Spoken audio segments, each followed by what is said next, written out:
It was the 17th of June, 1944. The Pacific Ocean was the stage for one of the most critical battles of World War II. The USS Cavala, a silent hunter in the deep waters of the Philippine Sea, moved with deadly precision under the command of Lieutenant Commander Herman J. Costler. Their mission: to monitor enemy movement and, if the opportunity arose, strike decisively. The Cavala's target was no ordinary vessel. It was the Shokaku, an aircraft carrier that had seen pivotal action in the early years of the Pacific War, including the attack on Pearl Harbor. Now, in the heat of the war, the Shokaku was part of Vice Admiral Ozawa's fleet, preparing for a counterattack against U.S. forces advancing on Saipan. But Japan's once proud fleet was not what it had been. After heavy losses at Midway and Guadalcanal, their strength had waned. The Shokaku was one of the few remaining symbols of Japan's naval power. Costler and his crew aboard the Cavala didn't know it yet, but they were about to make history. The Japanese fleet, unaware of the American submarine's proximity, was headed toward a confrontation that would shape the future of the Pacific War. The Cavala was positioned perfectly, silently awaiting the chance to strike. But would they succeed, or would they fall prey to the formidable enemy forces that surrounded them? The ocean would soon reveal the answer. The tension was palpable. Costler's orders were clear: stay hidden, gather intelligence, and if the time came, strike hard and fast. The Japanese fleet was on the move, and the Cavala had the opportunity of a lifetime to change the course of the war. With the storm clouds rolling in and the Cavala's crew poised for action, they could only wait. They were about to face their greatest test yet. The clock was ticking, and with it, the fate of the mission and the war hung in the balance. The tension in the Cavala's control room was thick as the night closed in on the 17th of June, 1944. The crew, under the seasoned leadership of Lieutenant Commander Costler, had trained for moments like this. For weeks, they had been tracking enemy convoys and warships, but the mission now held far greater significance. As the submarine navigated deeper into the Philippine Sea, it was clear that their target wasn't just any enemy ship, it was the heart of the Japanese fleet. Costler studied the reports coming in from Pearl Harbor, reviewing the intel on the Japanese task force. The Shokaku, flanked by several destroyers and cruisers, was part of Vice Admiral Ozawa's force. It had seen many battles, earning its place as one of Japan's prideful carriers, but now it was operating in an environment where its vulnerabilities were laid bare. Japan's fleet was exhausted from previous defeats and stretched thin by fuel shortages and logistical nightmares. In contrast, the Cavala was a symbol of America's growing might in the Pacific, its crew hungry for victory. The Cavala had an advantage: its stealth. Moving silently through the depths, the submarine was a ghost beneath the waves. As American submarines like the Cavala had shown, the ability to remain undetected and strike without warning was a powerful weapon. The enemy, led by Admiral Ozawa, was unaware that an American submarine had positioned itself in their path, ready to strike a blow that could shake the foundation of their operations. Costler's mind raced as he calculated the next move. The Japanese destroyers equipped with advanced sonar were closing in, and he knew they had to be careful. One wrong move could spell disaster, and the crew of the Cavala understood the gravity of their mission. They were not just engaging in another routine patrol. They were about to engage in a battle that could alter the trajectory of the war. As the Cavala neared the enemy fleet, Costler made the fateful decision to position his submarine for a calculated strike.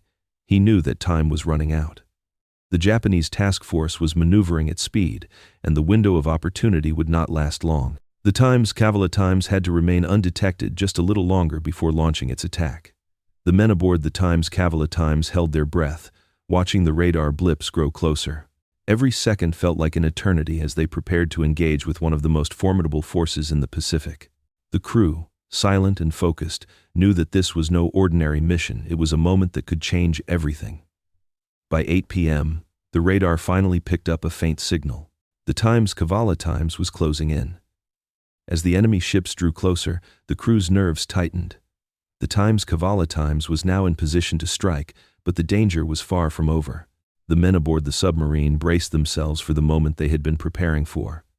The enemy remained unaware of the deadly force lurking just beneath the surface.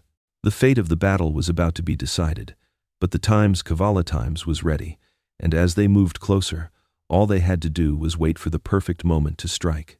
The Cavala's crew held their breath as they approached the Japanese fleet. The sea was eerily calm, but the tension within the submarine was palpable. The enemy ships, including the mighty Shokaku, were within striking range. Lieutenant Commander Costler peered through the periscope, his eyes scanning the ocean surface for any sign of movement. At 1,200 yards, the Shokaku was right in front of them, a sitting target. The weight of the moment pressed heavily on him. For Costler, this was the culmination of months of preparation, but it was also a moment of incredible risk. The enemy destroyer Urizaki was dangerously close, and if they were detected now, the chances of survival would be slim. But there was no turning back. The Cavala was in position, and the time to strike had come. The crew worked with silent efficiency, each man knowing his role. The torpedo tubes were loaded, the crew in their positions, and the moment of truth was approaching. The Cavala remained perfectly still, its engines silent. They had to wait. If they moved too early, the torpedoes would miss. If they fired too late, the Shokaku might escape. The seconds felt like hours as the crew held their breath, every nerve on edge. Then, at precisely 11:18 a.m., the order came. Fire. 6 torpedoes shot out from the Cavala, cutting through the water with deadly precision. The crew felt the shockwave of the launch reverberate through the submarine. It was a moment of triumph, but there was no time to celebrate. The next few seconds would determine the success or failure of their mission. As the torpedoes raced toward their target, Costler and the crew could hear the deafening silence inside the submarine. The tension was unbearable. Would the torpedoes hit? Would the Shokaku fall, or would they miss? Then came the first explosion, a massive boom that shook the submarine. It was followed by 2 more, each one striking with deadly force. The Shokaku was hit.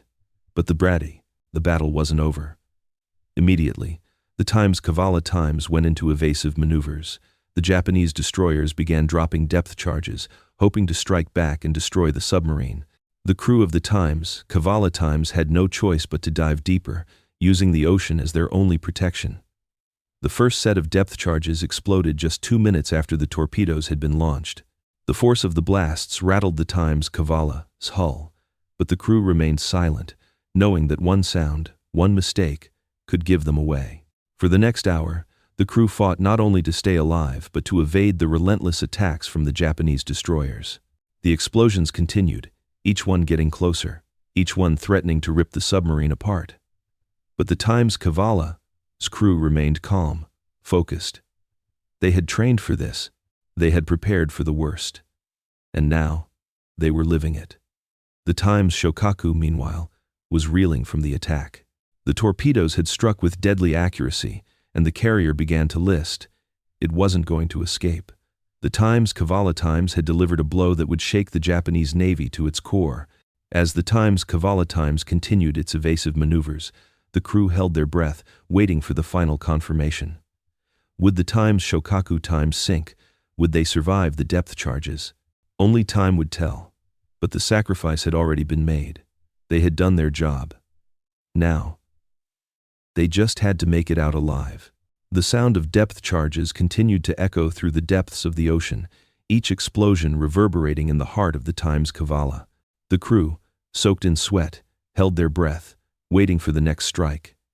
They had made it through the initial onslaught, but the danger was far from over. The Shokaku had taken 3 deadly torpedo hits, and the crew of the Cavala had done their part. Now, they had to survive the aftermath. For over 3 hours, the Cavala's crew held steady as the Japanese destroyers relentlessly dropped depth charges, hoping to finish what the torpedoes had started. The crew remained silent, communicating only with quiet hand signals and whispered commands. There was no room for error. One wrong move, one miscalculation, and the Cavala would be lost. As the crew endured the violent shockwaves from the depth charges, the tension mounted. The crew had trained for these moments, training in evasive maneuvers, in diving deeper to avoid detection, but the reality of it was something far different. The ocean around them felt like a battleground, each moment drawing them closer to the edge of survival. Finally, after what seemed like an eternity, The Times Cavala surfaced cautiously. The depth charges had stopped, and the crew knew that they had survived the worst of it. The Times Cavala had evaded the relentless pursuit of the Japanese destroyers, and the crew could finally breathe a sigh of relief. But there was no time to rest. The mission wasn't over yet. At 7 p.m., Lieutenant Commander Costler transmitted a message to Pearl Harbor, confirming that the Times Cavala had successfully struck the Times Shokaku with 3 torpedo hits. His words were measured, but there was a sense of pride in his voice. They had done it. They had taken down one of Japan's most formidable carriers.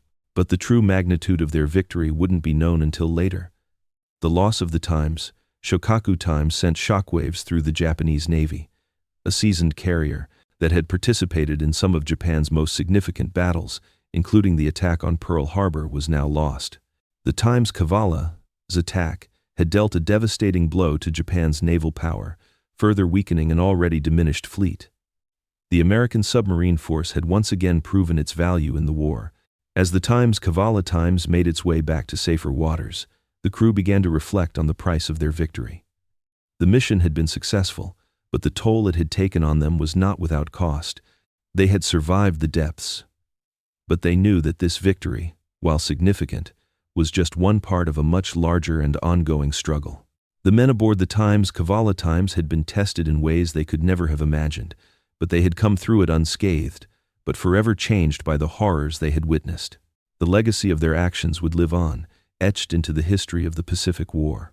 The crew of the Times Cavala returned to base after their historic strike on the Times Shokaku, but the weight of what they had accomplished didn't truly sink in until later. They had taken down one of the Imperial Japanese Navy's finest warships, a ship with a long history that included its role in the attack on Pearl Harbor. But their mission didn't end there. The sinking of the Times Shokaku was a clear signal that Japan's naval superiority was fading, but the war was far from over. In the broader context of the Pacific War, the Times Cavala's attack was a major turning point. The loss of the Times Shokaku represented a loss of not just a carrier, but a crucial piece of Japan's offensive capability. The Japanese Navy, already weakened by previous defeats at Midway and Guadalcanal, would never fully recover from the loss of so many experienced ships and aircraft. The Times Cavala had struck at the heart of Japan's pride, and the repercussions of that strike would be felt for the rest of the war. For the American forces, this victory reinforced the strategic importance of the submarine fleet in the Pacific. American submarines, often operating under the cover of darkness, had become a key force in the U.S. Navy's efforts to cripple Japan's fleet.